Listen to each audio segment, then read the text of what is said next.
right, you know what time it is. It's book review time, and this one is Buy Back Your Time by Dan Martell. The subtitle of the book is Get Unstuck, Reclaim Your Freedom, and Build Your Empire. Now, I don't care where you're at in your career, what industry, what type of job you have. Maybe you don't work. Maybe you're a stay-at-home parent.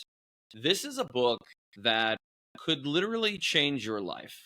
And that's not something I say very often. I don't want to take that out of context because this book was so profound in so many ways that I'm going to tell you already. To start this off, I don't normally do this, but this is my number one book of 2024/2025. I started reading it at the end of last year, and it's caused me to not only think again, but think differently about how I approach my life in many different ways.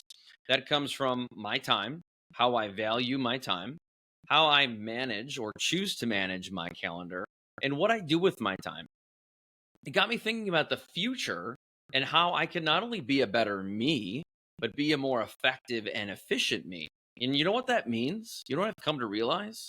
Is that means being a better me means being a better husband, being a better father, being more present, having less anxiety and stress about all the things that go on in my life.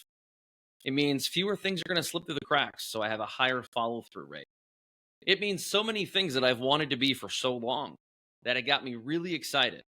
And I can tell you right now that not only will I be rereading this later this year, but I just recently downloaded the Audible version because I want to make sure that I can embody as many of these tips, tricks, and tactics as possible and start living this buy back your time lifestyle. So let's get into the book review. So you might be wondering, Chris, is this book for me? Here's what I would say. Are you constantly juggling tasks, feeling overwhelmed, or wondering if there's a better way to manage your time? Well, just imagine if you could run your life like a CEO, freeing yourself of the grind and focusing on what truly matters. And in this book, Dan Martell talks about how to buy back your time.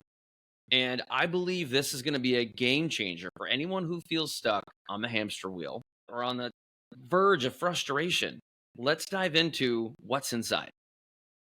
So, this isn't just another book on productivity. It's a playbook by Dan Martell. And he's a seasoned entrepreneur and coach who introduces the concept of the Buyback Principle, where you don't just grow your business or life by doing more. In fact, it's very much the opposite. You grow by doing less of the wrong things.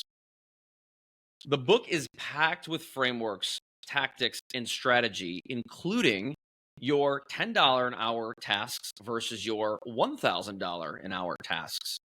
And these practical steps help you to delegate effectively without guilt. And that's a problem a lot of us have. More so, it's about how to build a team, even if you're just starting out, even if you're just a solopreneur. And yes, he even dives into personal growth, addressing mindset shifts, managing your energy, and more importantly, how to avoid burnout. Why this book matters for you? Buy back your time hits differently. Dan doesn't just talk about time management, he shows you how to buy back your freedom. And believe me, it's something we all need. He challenges the hustle culture mentality, which so many of us are in, whether you want to believe it or not. But the book matters because it's practical. There's no fluff. It's just actionable insight you can start implementing immediately, even if you take just bits and pieces from it. I also found that it's very relatable. Dan shares his own struggles and failures, which makes the advice feel real. I mean, I wouldn't say it's preachy. It's just not for entrepreneurs. It's for anyone, whether you're a stay-at-home parent, you're a teacher, whether you never lead a team or anyone. There are so many nuggets that you can apply to your household, your parenting, your career, your relationships, and anything broadly. So you might be wondering, why should you read the book? Well, I've already mentioned a few reasons, but if you're someone who feels like you aren't there, or you're just a couple steps away, or there aren't enough hours in the day, if you want to scale your business without sacrificing the sanity, which believe me, it's possible, you have dreams of doing more, but time gets in the way, this book is for you. The actionable frameworks make it a must-read for anyone looking to design a life that fits for them, that works for you. And let's be honest, who doesn't want that? So let's get into some personal takeaways. And there's one here I want to read to you that is on page 68. And this one hit home with me because I have and still can fall into the trap of working on non-revenue generating tasks. Basically, sometimes picking the low-hanging fruit. And he says this: $10 million companies were not built on $10 tasks. Now, I would even argue that $1 million companies are not built on $100 tasks. So we have to think about that for a moment, because there are things you may like doing, like social media management, like returning phone calls or responding to emails. You may feel obligated to do it, but you don't really have to do that. You could have someone do it for you. And he dives into a lot of that with personal assistants and delegation and hiring assistants and whatnot. And that really sparked me to want to dive deeper into hiring a VA. Now, furthermore, if you're someone who's balked at the idea of hiring an assistant or a VA or anything just for delegation purposes, he says this: some people scoff at paying someone else to do the work they hate. I think it's selfish not to. And I tend to agree, because if you hate doing QuickBooks, if you hate doing certain parts of the business that you shouldn't be doing, that are low income or non-income generating, it's probably ideal to hire someone else to do that so that you can continue to help grow and scale the business by working on it, not in it. That could mean paying someone to put gas in your car, clean your house, do any number of the things that you want to do so that you can be a more present father, spouse, whatever it might be. Now, another part that I found really interesting on the topic of assistants, VAs, and delegation, he says a lot of people just can't let go. And that's true. I've been there, and I'm guessing you have too, with a lot of things.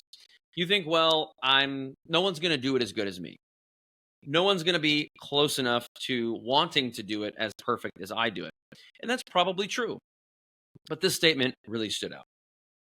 He says 80% done is 100% awesome.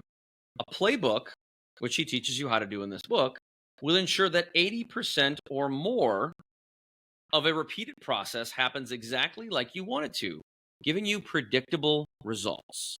So basically, if something gets done 100% of the time, but at least 80% to 90% to the quality that you would do it, that is 100% awesome.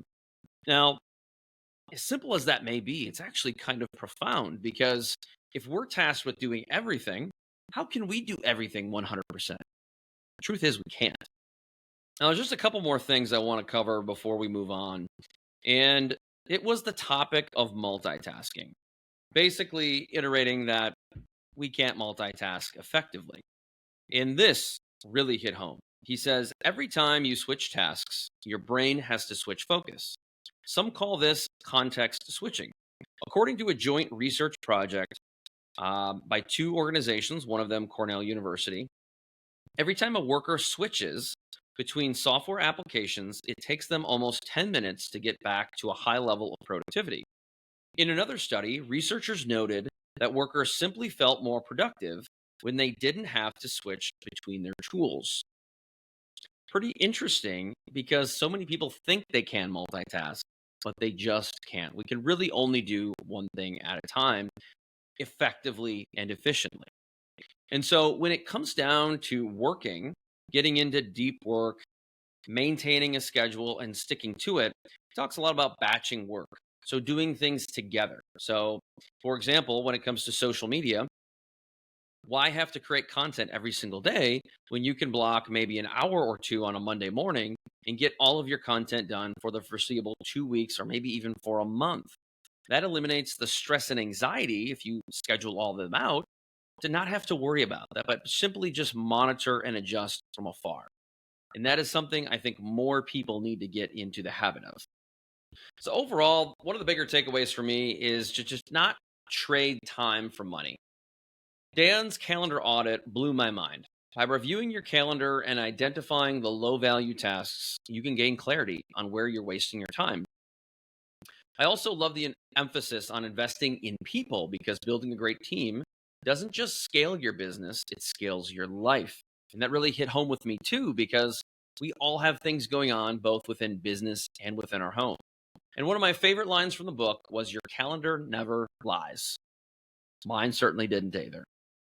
So if you're thinking about this and you're thinking about reading, I have to implore you to grab a copy of this book. It is more valuable likely than any other book that I've read. It is my favorite book. I'm going to give it a 10 out of 10. And I think if you're anyone who wants to live more intentionally, which you should be, this book will change how you approach your time forever. If you've read this book, let me know what you think in the comments below. Shoot me a message, and I would love to hear what you think. Don't forget to like or subscribe. We do video reviews all the time. But again, get into reading. It's only going to make you a better person. It's going to help you live the best life you can. So continue to invest in yourself, and we'll catch you on the flip side. Peace.